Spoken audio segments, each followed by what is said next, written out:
Devant vous une très vieille femme. Figurez-vous que je suis née au XXe siècle et même avant la Deuxième Guerre mondiale. Je viens d'avoir, il y a quelques jours, 89 ans. Alors, je ne sais pas si ça vous dit quelque chose, mais ça veut dire que j'ai eu une très, très longue vie. Alors, je vais vous dire, pas rappeler, rapidement, un petit peu, avant de passer à mon histoire personnelle pendant la Deuxième Guerre mondiale et les discriminations terrifiantes desquelles ma famille a été la victime, je veux vous dire un petit peu mon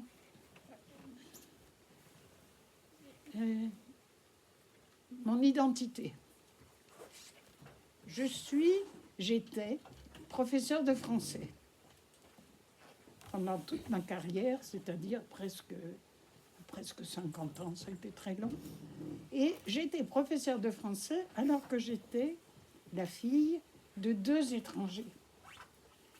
Ce qui me permettait, parce que quand j'étais au début de ma carrière, il y avait parmi mes élèves énormément de racistes, vous ne pouvez pas imaginer, qui détestaient les étrangers.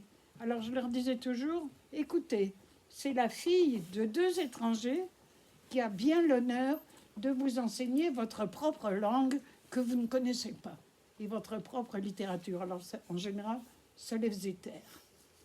Non seulement j'étais fille donc de 2 étrangers, mes parents étaient allemands. Ma mère était juive allemande, mon père n'était pas juif, il était un Allemand ordinaire. Comme disaient les nazis après, un arien, entre guillemets, c'est-à-dire un non-juif. Et donc je suis même née à Paris, moi, quand mes parents ont émigré après que Hitler a été nommé chancelier. Vous avez fait un petit peu d'histoire de la Deuxième Guerre mondiale. Oui. Vous vous rappelez en quelle année il a été nommé chancelier? Non? En 1933. Et comme mes parents savaient de quoi il était question, parce qu'il faut vous dire qu'ils étaient communistes, et Hitler, la première chose qu'il a faite, c'est de mettre dans des camps de concentration toute son opposition communiste et social-démocrate, avant même de mettre dans des camps de concentration les Juifs.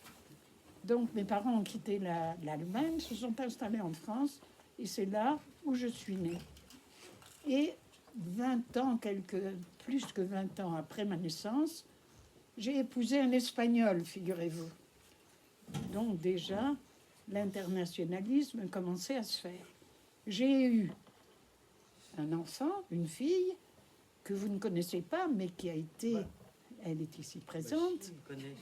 Ils te connaissent? Oui. Qui a été documentaliste ici, Alicia. Oui, je l'ai eu en 6e. Ah, d'accord. Dont le père était espagnol. Donc, ça fait déjà 3e étranger dans la famille.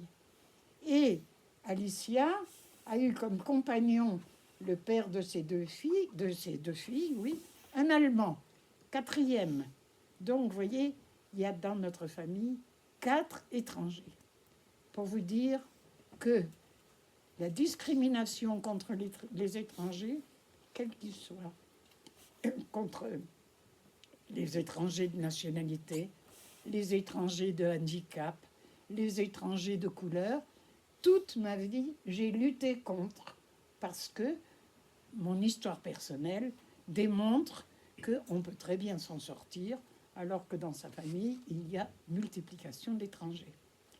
Ceci comme introduction de ce que je suis. J'ai toujours donc été une militante contre toutes sortes de discriminations. Et la pire, une des pires des discriminations qui existent encore aujourd'hui, c'est la discrimination contre les gitans, figurez-vous, dans l'Europe tout entière.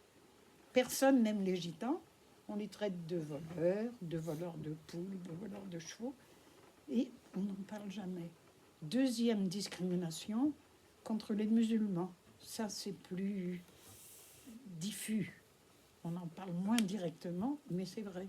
3e discrimination, contre les juifs. Autre discrimination, contre les handicapés, etc. Donc, les discriminations, il faut dire non. Quand vous voyez quelqu'un qui discrimine quelqu'un à cause de son origine, de sa couleur, de son état même contre les homosexuels, vous savez qu'il y a des pays entiers où l'homosexuel est condamné à mort. Hein. Il faut dire non, parce qu'on est quand même, on a son honneur. Et son honneur, c'est de ne pas participer à ce genre d'injustice.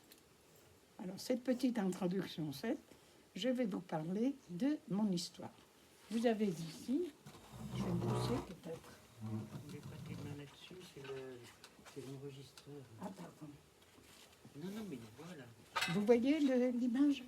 Ça, c'est une photo qui va vous faire sourire de mes grands-parents en Allemagne. Mes grands-parents, figurez-vous, ils s'appelaient Rothschild. Mais ça n'était pas la branche française des grands banquiers Rothschild. C'était une branche très minoritaire, mais enfin, c'était des gens d'assez bonne famille quand même. Et là, vous voyez mon grand-père, qui s'appelait Henry, à l'anglaise, parce que lors de la Première Guerre mondiale, comme il n'était pas du tout pro-germanique, mais qu'il trouvait que les Anglais avaient raison, il a transformé son prénom Heinrich en Henry, à l'anglaise. Et ma grand-mère Bertha, avec ses 4 enfants, non, je leur montre. Oui, mais je vais leur Ah, montrer. d'accord. Lou, l'aînée, avec le grand nœud blanc dans les cheveux. Vous voyez les robes qu'on portait, que les petites filles portaient à ce moment-là. Et les gros nœuds dans les cheveux. Lou, c'est la sœur aînée, je vous en reparlerai tout à l'heure, qui a été déportée à Bergen-Belsen, un des camps les pires de l'Allemagne nazie. C'était un camp en Allemagne, contrairement aux autres qui étaient en général en Pologne. Et elle a survécu, Lou. À côté, c'était ma mère, Charlotte, que en Allemagne, Charlotte, elle avait pris on lui avait donné ce prénom à cause de Goethe, qui avait une bonne amie quand il était très jeune, qui s'appelait Charlotte, et dont il parle dans son fameux roman Werther, que je vous conseille de lire. Ça se lit très facilement, c'est traduit en français, et c'est une magnifique histoire d'amour d'un très jeune homme et d'une très jeune fille qui finit mal, évidemment. Donc, Charlotte, dont le diminutif était Lotte ou Lo, L-O tout simplement. La troisième fille, Hilde, qui est dans les bras de sa maman, celle que j'ai considérée comme ma deuxième mère, parce que après 1944, après 1945, quand on a appris, mon frère et moi, que notre mère et notre sœur ne reviendraient jamais, Hilde et son mari, qui étaient en Grande-Bretagne, qui s'étaient exilés en Grande-Bretagne au moment de la prise de fonction de Hitler, eh bien, Hilde a voulu nous adopter, figurez-vous, mon frère et moi, mais mon père n'a jamais voulu. Il a voulu garder ses 2 enfants avec lui. Et la petite dernière, la petite grosse, là, que vous voyez, c'est ma tante Friedel, dont le nom vient de paix, parce qu'elle est née au moment de la signature de paix de la Première Guerre mondiale, de 14-18. Voilà donc ma famille originaire de Francfort-sur-le-Main, et une famille très peu religieuse au début, puisque vous voyez que les 4 sœurs n'avaient pas du tout des noms juifs. Et elles ont eu des noms très courants en Allemagne. Donc, je passe pour un moment. Ma mère, Lo, était très différente de ses autres sœurs. Les autres sœurs, bon, Louise, l'aînée, était aussi un peu indépendante. Mais ma mère était très indépendante et a voulu faire des études de beaux-arts, figurez-vous. Elle est entrée à l'école des arts décoratifs de Francfort, du temps où elle était encore très jeune. Et entre-temps, c'était ouvert en Allemagne, d'abord à Weimar, et puis ensuite à Dessau, une école qui a pris de nos jours une très grande célébrité, mais dont personne ne parlait à ce moment-là, qui était le Bauhaus, qui était une école d'art. Peut-être que votre professeur vous en a parlé, je ne sais pas. Non, le Bauhaus, c'était une école absolument extraordinaire, très moderne, avec un enseignement très moderne qui s'intéressait à la pratique des arts pour le mettre dans les mains du plus grand nombre. Donc, ils faisaient de l'architecture, ils avaient construit un bâtiment à Dessau tout à fait moderne, en verre et en métal, ce qui ne se faisait pas du tout. Et elle a donc postulé pour entrer dans cette école quand elle avait 18 ou 19 ans. Et dans cette école, qui est-ce qu'elle a rencontré? Mon père, qui était déjà élève là. Et ils sont tombés tous les deux. Qu'est-ce que tu as mis là? Voilà. Et ils sont tombés amoureux des deux. Ils ont beaucoup fréquenté le théâtre il y avait un théâtre au Bauhaus qui était fait par un très grand bonhomme, un très grand artiste qui s'appelait Oskar Schlemmer. Et là, c'est une photo de... Ah, ça y est, j'ai oublié. Pas Molly Nagy, Molly je sais pas quoi, où on voit mon père et ma mère en train de danser comme deux jeunes gens qui s'aiment beaucoup. C'est une photo qui est devenue extrêmement célèbre.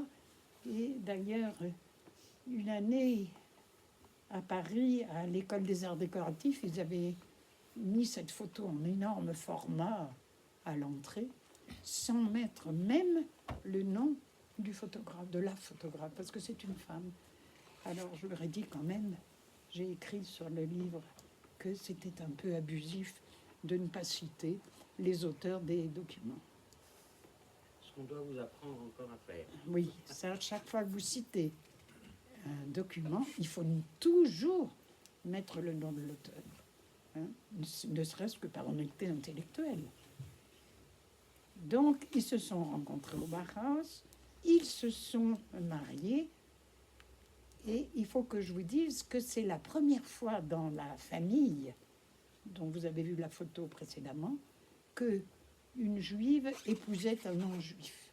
Ça, c'était tout à fait exceptionnel, et c'était aussi la marque de, disons, l'autonomie de ma mère par rapport à ses traditions familiales. Même si la famille de mes grands-parents n'était pas particulièrement religieuse, contrairement à ce qu'on dit toujours, que les juifs allemands étaient très assimilés, c'est vrai, ils se considéraient comme des Allemands juifs. Mais le fait est que les juifs ne se mêlaient pas énormément à la population non juive. Donc, le mariage de mes parents, d'abord, ça fait un petit recul de la part de mes grands-parents. Mais mon père, c'était un charmeur. Il est arrivé à se mettre son futur beau-père dans la poche et tout s'est bien passé. Donc, ils se sont mariés encore en Allemagne. Et ont donné naissance très rapidement d'ailleurs, parce que ma mère n'avait pas attendu le mariage pour avoir des relations avec son futur époux, ce qui ne se faisait absolument pas à cette époque. Ça, c'était dans les années 30, vous imaginez. Et donc, ma sœur Ruth, R-U-T-H, est née encore à Berlin, quand ils habitaient à Berlin. Donc, Hitler est nommé chancelier en 1933. Mes parents, comme je vous l'ai dit, étaient non seulement communistes, ma mère était juive. Déjà, Hitler, il avait écrit Mein Kampf, dans lequel il dit que le premier ennemi d'Allemagne, c'est les juifs et qu'il faut s'en débarrasser.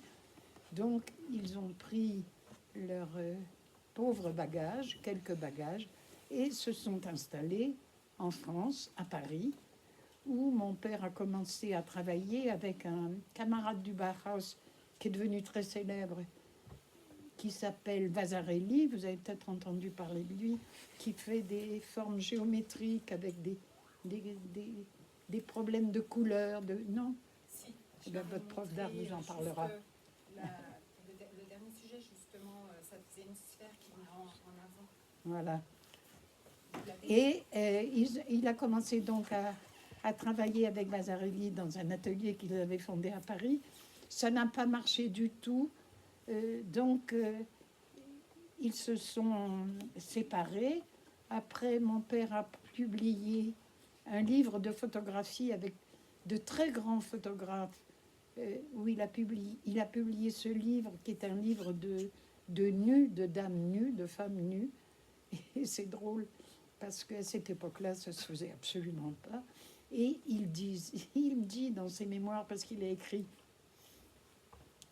ses mémoires, qu'on avait le droit de publier des photos de femmes nues si on floutait les poils du pubis. Il fallait absolument pas voir ça sur les photographies. Ça, c'était l'hypocrisie de l'époque. Donc, petit à petit, difficilement, nous avons vécu. Moi, je suis née en 1937. En 1939 est né mon frère Henri, qui est maintenant mort. J'ai eu 3 frères, parce qu'après la guerre, mon père s'est remarié. Il m'a donné 2 autres frères, et mes 3 frères sont morts. Je suis l'aînée, et je suis la seule qui soit encore restée en vie pour vous parler. À ce moment-là, donc, je vous dis, on tire le diable par la queue, mais enfin, on y arrive. La guerre éclate alors que mes parents sont en vacances, parce qu'elle éclate au début, si je ne me trompe, c'était le 3 septembre 1939, c'était le 3, c'est bien ça. Et nous étions tous en vacances dans la région de Grenoble, dans les montagnes. Et la guerre déclarée, comme mes parents étaient allemands, et mon père était un citoyen du pays ennemi, eh bien, comme tous les citoyens allemands, qu'ils soient pro-nazis ou anti-nazis, il a été enfermé dans un camp. Et comme tous les Autrichiens et les Allemands ont tous été enfermés dans un camp. C'était un camp militaire qui s'appelait Chambaran. Donc ma mère s'est retrouvée seule dans la région de Grenoble avec 3 enfants. Elle a essayé, tant bien que mal, de lui venir en aide, de lui apporter des vêtements, de lui apporter des colis, de quoi manger. Et puis arrivé au mois d'octobre, il faisait un froid de chien dans la pension où ils étaient, il n'y avait pas de chauffage. Elle a décidé de remonter à Paris. À Paris, c'est pas vraiment Paris, on habitait à Viroflay, dans la région parisienne. Elle remonte à Paris et à ce moment-là arrivent dans tous les camps où étaient enfermés des Allemands et des Autrichiens, des envoyés nazis et des envoyés du gouvernement français qui étaient encore théoriquement en guerre avec l'Allemagne.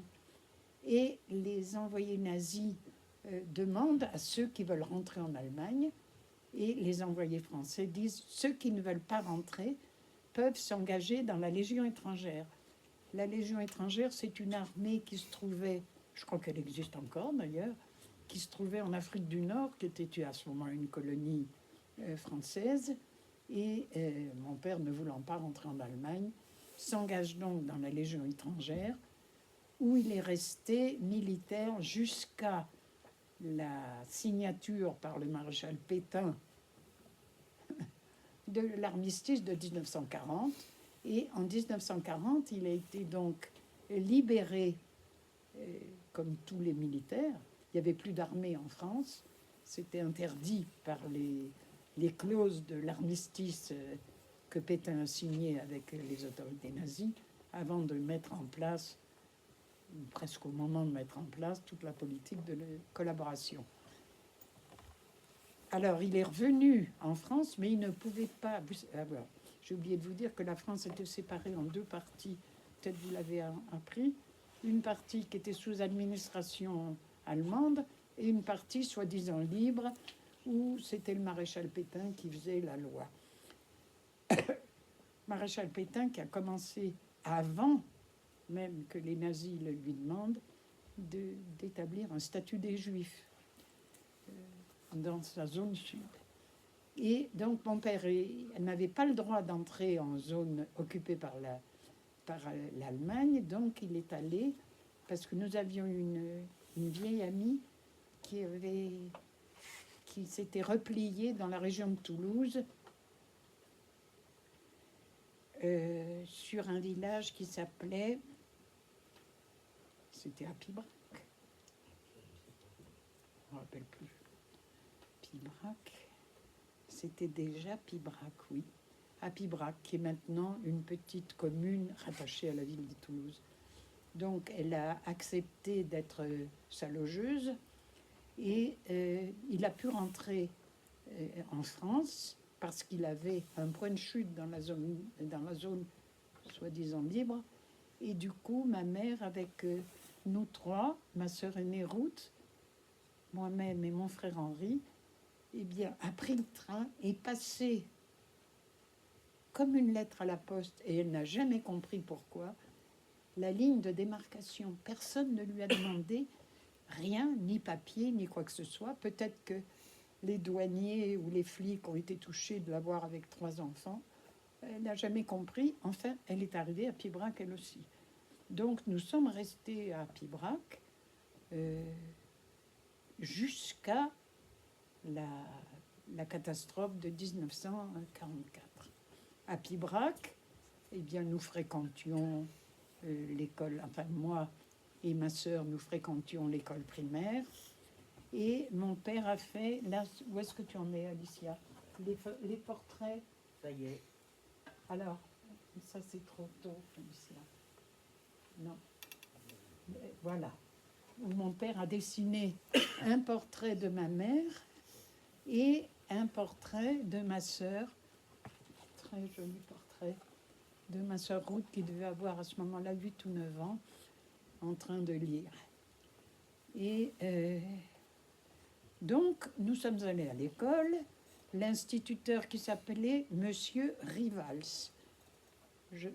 Parce que je prononce le S, parce que dans le Midi, il prononce tout. Monsieur Rivals, qui était l'instituteur des grands. Les grands, c'était ceux de CM1 et CM2. Les petits, c'était moi, et c'était Madame Rivals, notre maîtresse. Et mon petit frère Henri, ben, il n'allait pas à l'école, il avait 2 ans ou 3 ans. Et Monsieur Rivals a préparé ma sœur au concours d'entrée en 6e. Ça n'existe plus maintenant. Vous allez automatiquement de CM2 en 6e maintenant. À cette époque, il y avait un concours. Tout le monde n'accédait pas à l'enseignement secondaire. Et ceux qui n'y accédaient pas, ils faisaient ce qu'on appelait, ça ne s'appelait pas encore un cycle court, mais c'était ça, le certificat d'études. Mais ma sœur a été admise à l'entrée en 6e, au concours qui se passait à Toulouse, et elle était tellement contente qu'elle a écrit un très joli poème pour son instituteur. Je ne sais pas si vous arrivez à le lire d'ici. Non? Alors je vais vous le lire. Donc on va laisser le document et puis Voilà. comment aussi. Ah oui, je ne peux pas lire, c'est trop petit.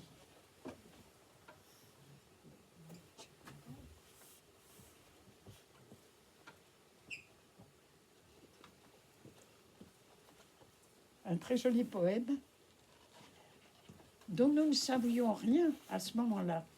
C'est bien des années plus tard, là je fais un saut de 30 ans, Plus. ou 40 ans, bien des années plus tard, mon père a participé à une émission de télévision qui s'appelait « Nous sommes les survivants », des survivants donc de la Deuxième Guerre mondiale et de la politique nazie d'extermination. Et par hasard, M. Rivals a regardé l'émission Mais c'était 50 ans plus tard, c'était dans les années 90. Voilà. Et il s'est dit, mais je le connais, ce monsieur. C'est Monsieur Flocon. Parce que mon père avait pris comme nom d'artiste le nom de sa grand-mère française qui s'appelait Flocon parce qu'elle avait épousé un ingénieur des mines qui était français et qui travaillait, Dans l'Est. non pas dans la Roue, dans Dans la, l'Est de la France, non? hein, Dans l'Est de la France. dans l'Est de la France, voilà. Donc mon père a pris pendant la guerre le nom de cette grand-mère française qu'il adorait, bien plus que sa grand-mère germanique qui était vraiment germanique. Donc je saute les 50 ans. Monsieur Rival se dit, mais je le connais ce monsieur.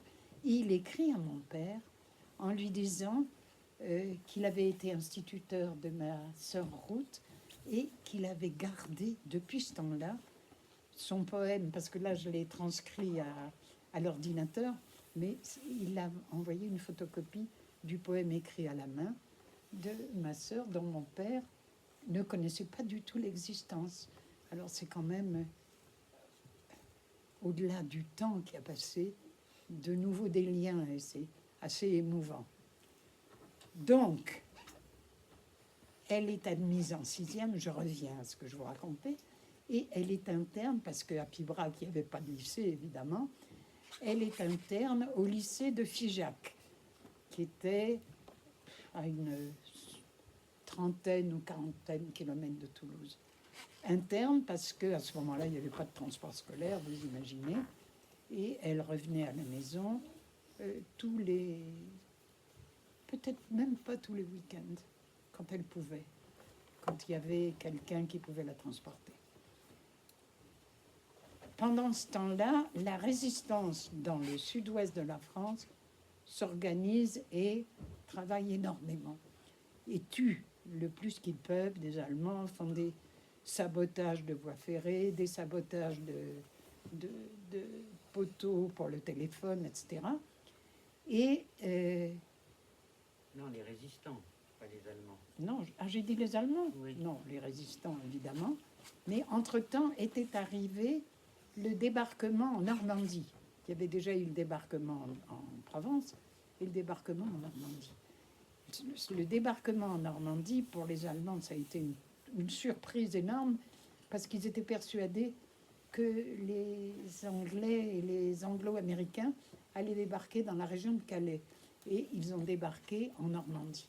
Donc, les Allemands, les nazis, les Allemands, pas les nazis, ont regroupé toutes leurs armées qui étaient dans le sud pour les faire remonter au nord. Et remontant au nord, ils ont fusillé énormément de résistants et ils ont occupé Pibrac. Parce qu'à Pibrac, il faut vous dire, il y a un magnifique château qui a accueilli tous ces messieurs dans son parc et dans ses chambres extraordinaires. Et ce magnifique château était juste en face de chez nous. Alors vous imaginez, pour mes parents, c'était un peu difficile d'avoir l'armée allemande à nos portes. Donc, ils ont décidé de rentrer à Toulouse, mon père et ma mère. Moi, ils m'ont mise dans cette situation dans une famille de viticulteurs à une petite ville pas loin de Toulouse qui s'appelait Fronton, un producteur de vin qui à ce moment-là était de la grosse piquette rouge. Et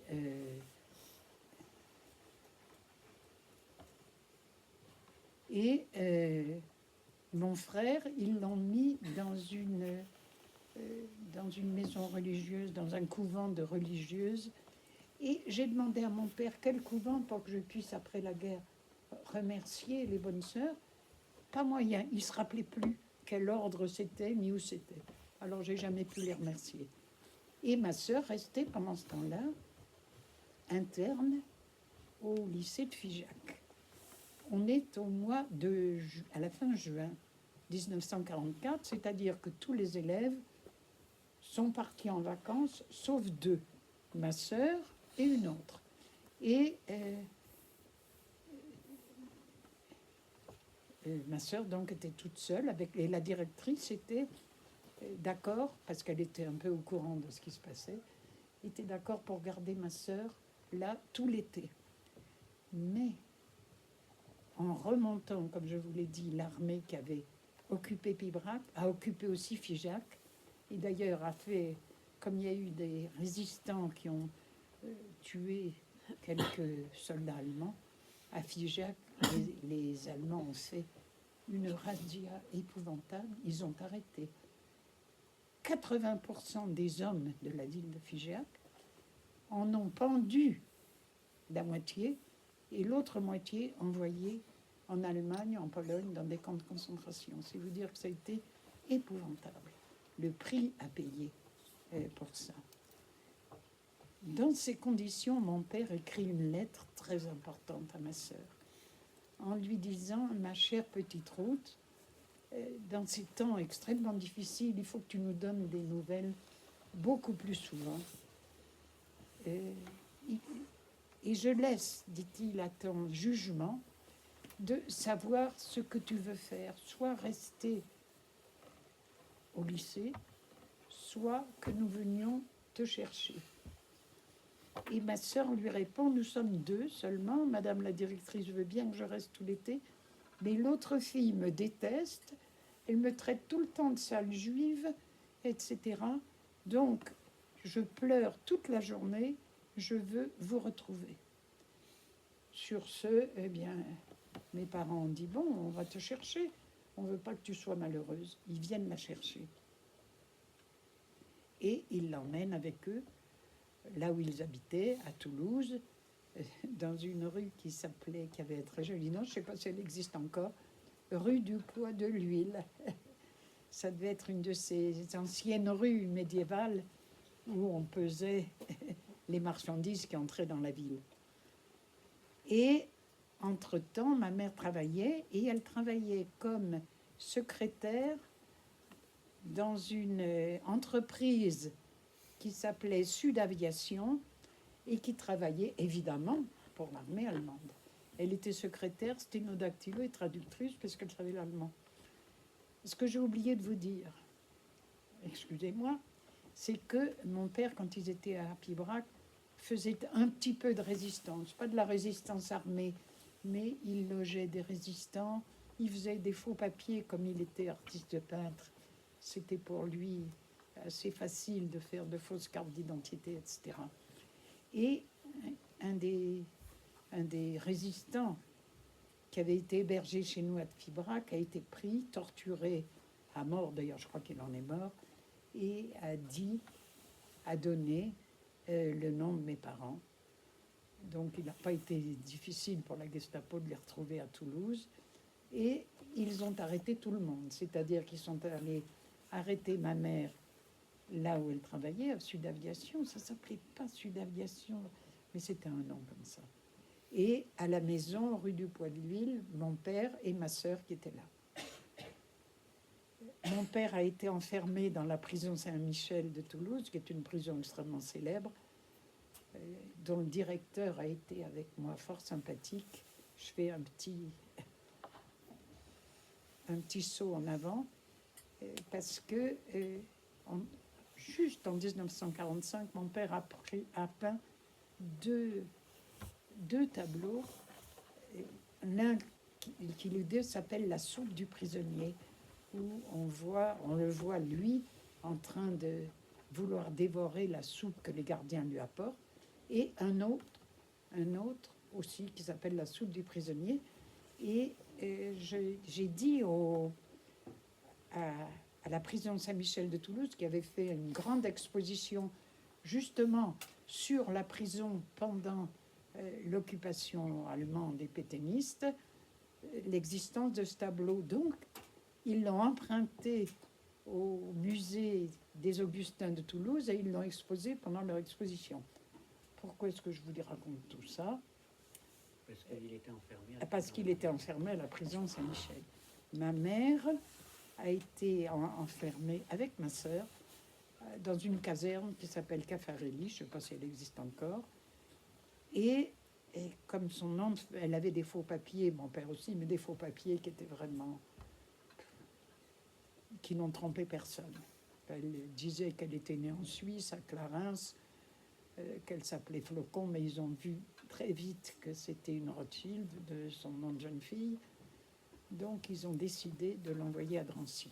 Ça, c'est le papier d'internement à Drancy. Voilà. Ça, c'est sa fiche d'internement quand elle est entrée à Drancy. Ma sœur a eu la même. Et quand vous voyez le B en rouge, ça voulait dire, dans le jargon des gardiens du camp, immédiatement déportable. Voilà. Et pourquoi immédiatement déportable? Parce que ma mère, qui était épouse, comme disaient les nazis, d'Arien, mon père n'était pas juif, n'aurait pas dû être déportée. Mais elle avait une mauvaise tête, elle était colérique, un peu comme sa fille et sa petite fille. Et un jour, le gardien du camp, qui était un tortionneur fini, qui a disparu après la guerre en Syrie, on ne sait jamais ce qu'il est, on n'a jamais pu mettre la main sur lui, qui s'appelait Aloïs Brunner. Aloïs Brunner fait le tour des chambrées de Drancy, là où étaient les femmes qui devaient faire leur lit au carré, comme à l'armée allemande, et il y avait un lit qui était mal fait. Il demande à qui est ce lit. La fille qui dormait dans ce lit se dénonce, et le Brunner lui donne une paire de claques monumentales. Sur ce, ma mère intervient et lui dit en allemand: je n'aurais jamais imaginé qu'un officier allemand puisse s'abaisser au point de gifler une femme. Qu'est-ce qu'elle n'avait pas dit? Comment t'appelles-tu? Tu te rappelleras de moi. Et en effet, il l'a ajouté à la dernière liste des déportables du convoi 77 qui a quitté Drancy le 31 juillet 1944. Et elle était donc enfermée à Drancy avec ma sœur. Les autres femmes qui étaient avec elle lui ont dit: laisse-nous la petite. C'est toi qui vas te déporter. Elle n'est pas sur la liste. Mais ma mère lui a répondu: qui mieux que sa mère peut la protéger, la pauvre. Ils sont arrivés à Auschwitz le 2 ou le 3 août, je ne me rappelle plus, je crois que c'est le 2. Ils ont mis 3 jours à arriver. Et comme dans ce train qui avait quitté Drancy le 31 juillet, il y avait près de 300 enfants, les trains de déportés où il y avait des enfants allaient directement à la chambre à gaz. On ne faisait pas de sélection pour le travail, etc. Donc, elles ne sont même pas entrées dans le camp de Drancy, puisqu'elles ont été directement gazées. Alors, si je continue l'histoire, qu'est-ce qu'il y a comme document qu'il y a maintenant? Ah oui, peu après la guerre, ça date de 1945, ça, non? Non, ça c'est le bulletin de décès. De quelle année? De 1945? 44. En 44. Le 2 août 44. Voilà. Ah oui, ben non, le 2 août 44, c'est la date de leur mort. Oui. Le bulletin, il a été fait quand? Il n'y a pas de date? Il doit y avoir une date. 9 mai 46. Voilà. Alors, mon père, après la guerre, a cherché à connaître, à savoir le sort de sa mère et de sa fille. Il a rempli des tas de papiers. Il a fait des demandes de recherche que l'administration française faisait payer. D'ailleurs, c'était pas gratuit. Il n'y a pas de petits bénéfices. Et il a finalement réussi à avoir ce qu'on appelait un bulletin de décès, et sur lequel il y a marqué, c'est sur ce bulletin qu'il y a marqué mort pour la France. Il y a un autre bulletin, il y a marqué mort pour la France, non? C'est le bulletin de décès de ma mère. Ouais. Et de ta soeur. Et voilà, mort pour la France. Alors, je vais vous raconter une anecdote assez ironique pour vous montrer qu'il n'y a pas de petits bénéfices pour l'administration française. Mon père, après la guerre, est devenu professeur à l'école Estienne, puis professeur aux Beaux-Arts. Au moment de prendre sa retraite, il apprend que si on a une personne morte pour la France, il y en a un que je fais dormir d'une manière extraordinaire. Il apprend que si on a une personne morte pour la France dans sa famille, on a le droit de prendre sa retraite une année avant la date normale. Donc, il envoie ce bulletin pour démontrer que sa première femme était morte pour la France. Eh bien, l'administration française lui a répondu, puisqu'elle était allemande, elle ne pouvait pas être morte pour la France. Voilà. Donc, il n'a pas eu droit à son année supplémentaire. Mais ça, c'est une autre histoire. Après la guerre, en 1945, après la libération de la Hollande, parce que ma tante Lou, c'est-à-dire la sœur aînée, celle que vous avez vue avec le beau nœud dans les cheveux. Le ruban, c'était ta mère. Ah, elle avait des nattes avec des nœuds. Voilà. Voilà, c'était la sœur aînée de la famille. Elle avait épousé un Hollandais, Freudenberg, et tous deux ont été enfermés d'abord à Auschwitz, ensuite à Bergen-Belsen. Mais elle s'en est tirée et elle a survécu au camp. Et quand elle a retrouvé la liberté, elle écrit, elle ignorait absolument le destin de sa sœur et de ses neveux, de ses nièces, de personnes, et même de sa famille en Angleterre. Elle écrit une lettre qui est terrible. Elle est mise la lettre dans laquelle elle dit je t'écris, j'ai vécu un enfer. Nous avons vécu un enfer, dit-elle. Et donne-moi des nouvelles, dit-elle à sa sœur, un an après sa mort. Donne-moi des nouvelles, comment allez-vous? Donne-moi des nouvelles des parents, etc. Et elle ignorait absolument la destinée de sa sœur qui était morte un an auparavant. Donc cette lettre, ça a été...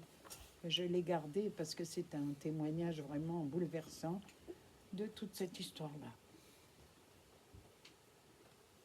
Et après la guerre, qu'est-ce qui s'est passé? Eh bien, Henri et moi, nous avons été mis dans plusieurs maisons d'enfants, dans beaucoup de maisons d'enfants. Mais dans mon souvenir, et quand on est enfant, le temps paraît énorme. Et je me suis rendu compte que ça n'a pas duré en tout plus de 2 ans. Et dans mon idée, c'était beaucoup, beaucoup plus. Après, mon père nous a repris chez lui. Il s'est remarié avec une très jeune dame. Et mon frère Henri n'a jamais pardonné à son père de s'être remarié. Ce qui fait que entre ma belle-mère et mon frère, c'était épouvantable. J'étais toujours en train de vouloir faire la paix entre les deux, ce qui était quand même particulièrement pénible. Et puis, petit à petit, donc mon père est devenu professeur à l'école Estienne, puis aux Beaux-Arts. Et puis voilà, j'arrive à la fin de l'histoire, là, non? Tu peux parler d'Henri, de son traumatisme par rapport au Voilà, tien. alors, il faut que je m'assoie, j'ai mal au... Si je m'assois, vous me voyez quand même? À peu près. Et oui, mon frère Henri, comme je vous l'ai dit, il a beaucoup mal supporté, beaucoup moins bien supporté le fait que mon père se soit marié. Il a été extrêmement traumatisé. Et bon, qu'est-ce que je peux dire de plus? Henri, après, il est mort beaucoup plus jeune que moi. Il avait une sclérose en plaques, ce qui est une maladie complètement qu'on ne sait pas soigner et qui est très difficile. Eh bien voilà, la fin de mon histoire. La fin de mon histoire. Il faut en tirer quand même quelques enseignements. Le pardon. Voilà. Là, très souvent, les jeunes gens me demandent ah non, j'ai oublié de parler. Oui, je vais vous en parler tout de suite. Très souvent, les jeunes gens me demandent est-ce que vous avez pardonné aux Allemands? Et moi, je leur réponds quelqu'un qui a été offensé, c'est pas le voisin qui peut pardonner à sa place. C'est l'offensé qui doit pardonner. On vous dit une insulte. C'est pas votre mère ou votre copine qui doit pardonner, c'est vous. Et dans ce cas-là, les offensés, ils ne sont plus là. Donc, ils ne peuvent pas pardonner. Et moi, au nazisme, je n'ai jamais pardonné. Il ne faut jamais pardonner à ce genre politique qui commence par signaler les Juifs par une étoile jaune. J'ai oublié de vous dire que ma mère n'a jamais accepté de porter l'étoile jaune, et elle a bien fait. Et il ne faut jamais donc accepter de pardonner à ce qui n'est pas pardonnable.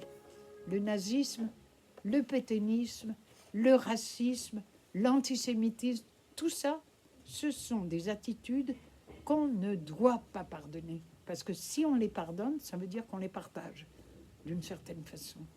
Et c'est très dangereux. Parce que c'est ça qui crée la séparation entre les individus, entre les populations et entre les peuples du monde. Voilà. Donc, il y a les Stolperstein. oui, il ne faut pas pardonner aux Allemands. D'autant plus qu'il existe en Allemagne une association extrêmement importante qui travaille énormément, qui s'est dédiée depuis au moins une trentaine d'années à poser devant toutes les maisons où ont habité des Juifs qui ont été victimes, non pas seulement des Juifs d'ailleurs, où ont habité des personnes qui ont été victimes du nazisme, ils ont mis devant leur porte, sur le trottoir, ce qu'ils appellent des Stolpersteine. Ça veut dire des pierres sur lesquelles on trébuche, parce qu'elles sont un tout petit peu plus haut que le trottoir, pour faire en sorte que quand les gens passent, ils s'arrêtent et ils regardent. Et qu'est-ce qu'ils voient? Ils voient ici a vécu un tel et un tel, né à telle date et mort à telle date dans telle circonstance. Et donc cette association, je suis entrée en relation avec eux il y a maintenant longtemps, non? Une dizaine d'années? Non, c'était en 2022 qu'on y est allé. Oui, mais j'étais en pour parler avec eux oui. depuis longtemps avant. Oui, peut-être. Alors. Bon, je suis entrée en relation avec eux en leur disant que j'aimerais bien que devant la maison de mes grands-parents, on pose 3 pierres en l'honneur de ma mère, de mon père et de ma sœur. Ce qui a été fait avec une cérémonie extraordinairement émouvante où sont venus tous mes cousins dispersés dans le monde entier parce que cette catastrophe du nazisme a fait que les familles juives se sont dispersées. J'ai des gens qui sont venus d'Angleterre, des États-Unis, de la Suède, de l'Italie, de partout. Nous étions une quarantaine de cousins pour inaugurer ces 3 pierres de comment est-ce qu'on dit en français Des pierres du souvenir? Non, c'est pas des pierres du souvenir, c'est des pierres, je me rappelle plus. Ça, c'est la première chose. Donc ça, c'était en 2022, c'est assez récent, tout compte fait. Et Du coup, c'est payé par les Allemands aussi. oui, ce sont les Allemands qui paient pour ça, et en particulier tous les gens qui habitent la maison où habitaient mes grands-parents, qui se sont cotisés pour payer ces 3 pavés qui ont été installés. J'ai un de mes cousins qui habite encore en Allemagne, à Brême, et qui a fait de la musique, qui a chanté de la musique. Mon cousin anglais, qui est très religieux, c'est le seul qui est venu et qui a dit le Kaddish, c'est-à-dire la prière des morts des Juifs. Enfin, c'était vraiment une cérémonie touchante, et rien que d'y penser, ça m'émeut. Mais ça a été en même temps très joyeux, parce qu'on a passé 3 jours ensemble, les cousins qu'on ne s'était pas vus depuis très très longtemps. Et après ça, à Pibrac, figurez-vous, il existe une petite association d'historiens locaux, très gentils, très sympathiques. Monsieur Pierre Delaparte, on est entré en relation, je ne me rappelle plus pourquoi, parce que la communauté de la Haute-Garonne avait décidé de faire un hommage aux résistants juifs et aux victimes du nazisme. Donc ils ont fait un grand panneau que je n'ai pas photographié, avec les 10 jeunes gens de Pibrac qui avaient été fusillés par les nazis, et à côté, une petite biographie de ma mère et de ma sœur. Gentiment, ils ont fait ça. Et monsieur Delaparte, donc, qui est le secrétaire et l'animateur de cette cohorte d'historiens locaux, a décidé, figurez-vous, d'établir un concours de poésie qu'il lance tous les ans au nom de ma sœur Ruth, parce que je lui avais envoyé le poème de Monsieur Rivals. Et ça s'appelle Concours de poésie Ruth Menzel. C'est mon nom de jeune fille, Menzel.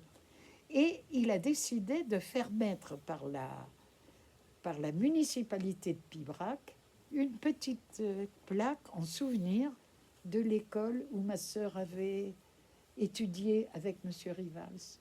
Alors, vous voyez, il y a des gens vraiment touchants partout. Et tous les ans, on s'envoie des cartes de félicitations pour la nouvelle année. Et je lui dis, une année de plus où je suis encore en vie. Voilà. Il est beaucoup plus jeune que moi, de la part. Qu'est-ce que je dois ajouter, Alicia? Ben les Allemands différents, quand même. Ben oui, tous ceux qui font les Stoppelstein, c'est des Allemands qui ne sont pas du tout pro-nazis. Mais il faut que vous sachiez quand même que au lendemain de la guerre, malgré les politiques de dénazification qui ont été entreprises par les Américains, les Anglais, les Français et les Russes, eh bien, il y a beaucoup de nazis qui sont passés au travers, en particulier qu'on peut fuir l'Allemagne grâce à l'Église catholique, grâce au pape Pie XII, grâce au Vatican. Ça, il faut dire les choses comme elles sont, qui leur ont donné des faux passeports pour aller en Amérique latine, pour aller en Syrie. Mais il y a eu aussi des bonnes sœurs qui ont sauvé ton frère. Bah oui, mais ça, je l'ai dit. Oui, oui. Mais Pas... les bonnes sœurs, c'était pas la hiérarchie catholique. Hein? Autre curé vraiment bien, c'était... comment il s'appelait, le curé de Pibrac?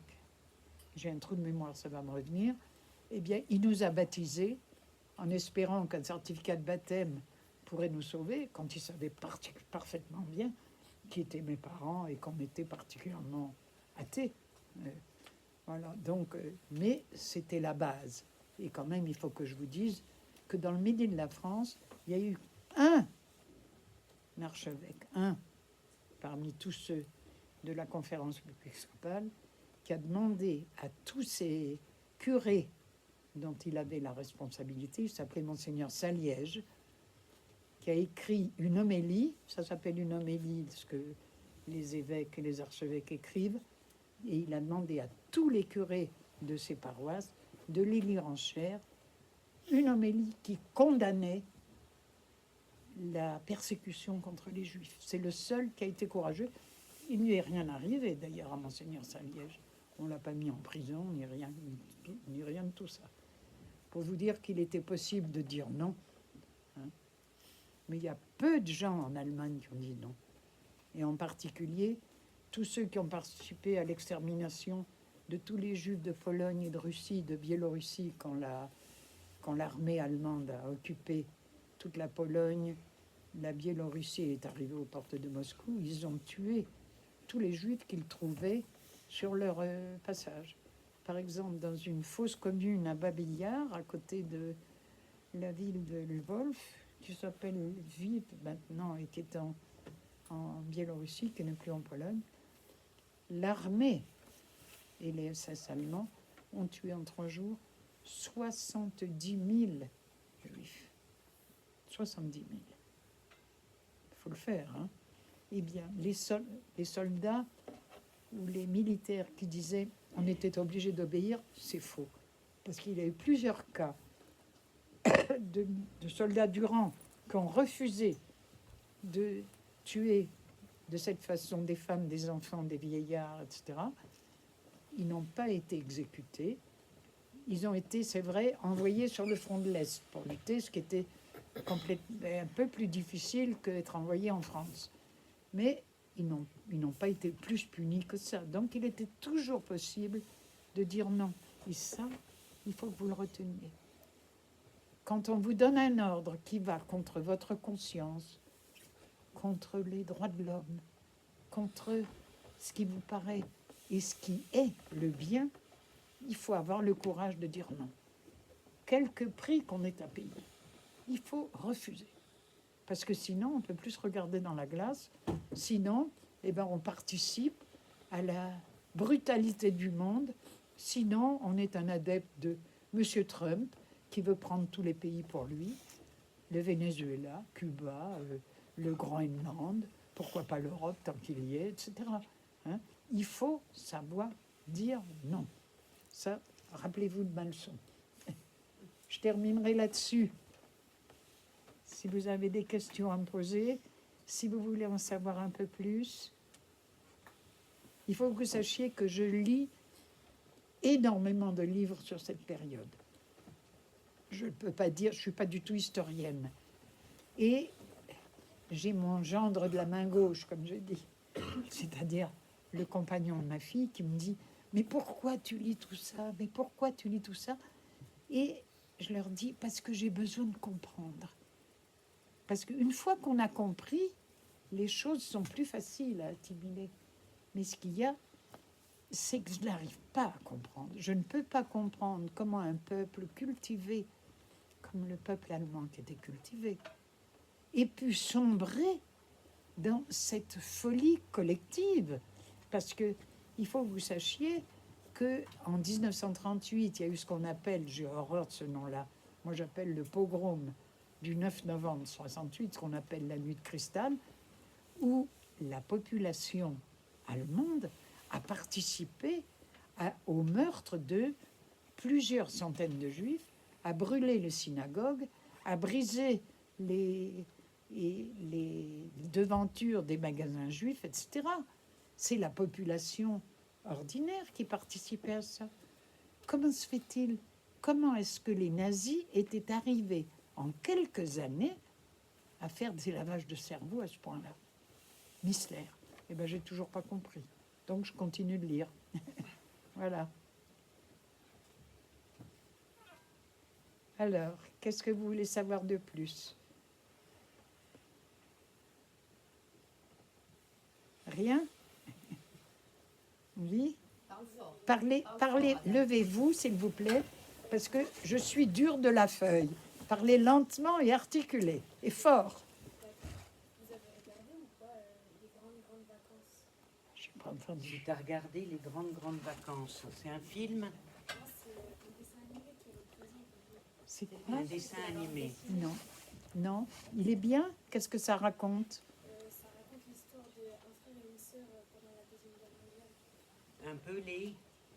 L'histoire de. Ah, ça raconte l'histoire de la Seconde Guerre mondiale. Ah, Alors, ma mère ne regarde jamais de films de fiction là-dessus, non. mais uniquement des documentaires. Voilà. Voilà. Elle aime pas les films de fiction. Et je là-dessus. lis jamais de romans là-dessus non Non. plus. Parce que ça me paraît... Comment est-ce que je pourrais vous dire? Ça me paraît transformer la réalité terrifiante en réalité un peu à l'eau de rose. Par exemple, il y a eu un livre qui a eu énormément de succès qui s'appelle Le choix de Sophie. Je ne sais pas si certains d'entre vous l'ont lu. Moi, j'ai toujours refusé de le lire. Un autre film que j'ai pas voulu voir, La liste de Schindler. Personne ne l'a vu. Alors, La liste de Schindler, j'ai lu un livre passionnant que j'ai fini la semaine dernière sur Kurt Gerstein. Kurt Gerstein, c'était celui qui a fait La liste de Schindler. Et Kurt Gerstein était un type qui avait une double personnalité. Non, c'est pas celui de La liste de Schindler, mais c'est pareil. C'est le même genre d'histoire. D'un côté, il s'est inscrit dans la SS, soi-disant, pour connaître l'horreur de l'intérieur. Et de l'autre côté, il prétendait être un opposant. Et c'est lui, Kurt Gerstein, qui a, comme il était ingénieur chimiste, qui a fabriqué, mis en place, acheté et vendu au camp d'extermination le gaz Zyklon B qui servait à tuer, qui a servi à tuer des millions de personnes. Et d'un autre côté, il écrivait des tas de lettres pour dénoncer cette horreur aux Alliés qui n'en ont pas tenu compte, à l'Église catholique qui n'a pas voulu en savoir quoi que ce soit, etc. C'était une personnalité extraordinairement étrange, mais moi j'ai remarqué que soi-disant il est entré dans la SS pour connaître le mal de l'intérieur et pour pouvoir mieux le dénoncer. Mais quand même, il est entré dans la SS après la nuit du pogrom du 9 novembre 1938. C'est-à-dire que ce pogrom aurait dû lui suffire pour savoir ce qu'étaient capables de faire les SS. Alors moi, je trouve que c'est quand même curieux. Beaucoup de gens lui ont pardonné parce qu'il a dénoncé. Moi, je ne lui pardonne pas. Voilà.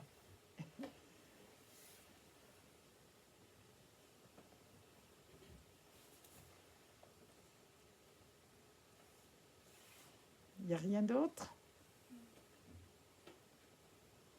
Ça vous intéresse, cette période, ou ça vous paraît la préhistoire? Ça vous paraît très lointain? Vous ne trouvez pas qu'il y a des héritiers aujourd'hui de ces gens-là? Des gens pour qui le nazisme, c'était très bien, qui défilent avec des croix gammées, ça existe encore, en France, en Allemagne, dans toute l'Europe. Hein? C'est de ça qu'il faut vous méfier, mes enfants. C'est très dangereux. C'est très dangereux de relativiser les crimes épouvantables qui ont été commis à cette époque. Il ne faut pas les relativiser, il ne faut pas les oublier, il faut y penser. Moi, je fais partie d'une association qui s'appelle Convoi 77.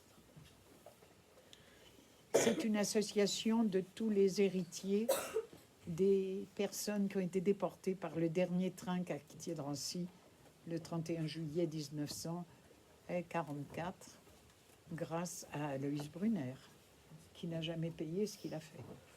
Voilà. Le dernier convoi dont ta mère et ta sœur faisaient partie. Ben oui, oui, oui. Il y a eu encore un autre convoi qui est parti de Compiègne, mais de Drancy, il n'y en a pas eu d'autres parce que la France a été libérée, vous vous rappelez quand? Non? Personne? Le 8 août 1944. Voilà. C'est Paris qui a été libéré. Puis petit à petit, l'Alsace a été libérée beaucoup plus tard. Il y a eu beaucoup de guerres après, entre-temps. Voilà. Que voulez-vous savoir de plus?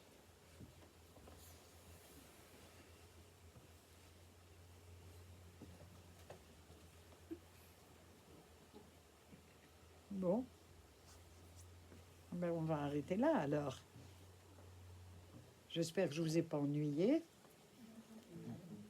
Et j'espère que ça marquera votre semaine ou votre année. Mon petit discours. Je passe pas très souvent, mais chaque fois que je suis invitée, je vais dans les écoles et je dois dire que je suis très émue à voir vos visages tellement attentifs. Ça me bouleverse. Parce que je me dis, il faut que je sois à la hauteur de leur attente quand même. Hein? Et ça, c'est important. Voilà. Parlez-en à vos parents de cette séance pour voir comment ils vont réagir. Vous parlez de ces choses-là avec vos parents, de ce que vous faites à l'école un peu? Vous faites des commentaires, oui? D'accord. Non, parce qu'il y a des parents qui ne s'intéressent pas aux études de leurs enfants, hein, ça existe. Qui leur disent, débrouille-toi, t'es assez grand. Voilà.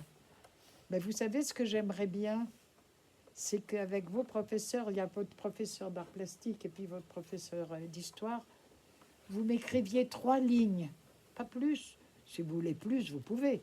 Mais 3 lignes pour me dire votre impression de cette séance.